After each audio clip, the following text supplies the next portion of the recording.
মা বলতেন, আমি সতেরো মা, অসতেরো মা, সতীরও মা, অসতীরও মা। বলতেন, ভাঙতে সব্বাই পারে, গড়তে পারে কজনে। নিন্দা ঠাট্টা করতে পারে সব্বাই, কিন্তু কি করে যে তাকে ভালো করতে হবে তা বলতে পারে কজনে। জয়রামবাটির নিকটবর্তী গ্রামের এক বাল বিধবা ক্ষণিকের ভুলে গায়ে কলঙ্ক মেখে বসে। সারা গ্রাম তার নিন্দায় মুখর। মা কিন্তু বাল বিধবার লজ্জায় মরমে মরে যান। ভগবানের কাছে প্রার্থনা জানাতে থাকেন, ভগবান, দুঃখিনীর দিকে মুখ তুলে চাও। দৈবক্রমে মায়ের কৃপাপ্রাপ্ত এক জমিদার সন্তান গোটা ঘটনাটির মিটমাট করে দেন।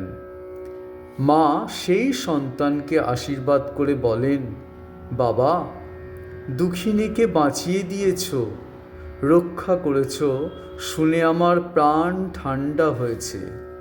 ভগবান তোমার মঙ্গল করবেন। শ্রীমা সত্যিই পারতেন পাপকে ঘৃণা করেও পাপীকে কোলে টেনে নিতে।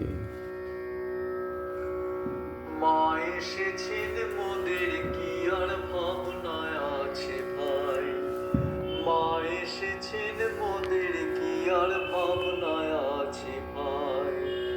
ভবের বোঝা দূরে ফেলে আয় সকলে নাচি গায়ে, ভবের বোঝা দূরে ফেলে আয় সকলে নাচি গায়ে, ভাবনা কি আর ভাই।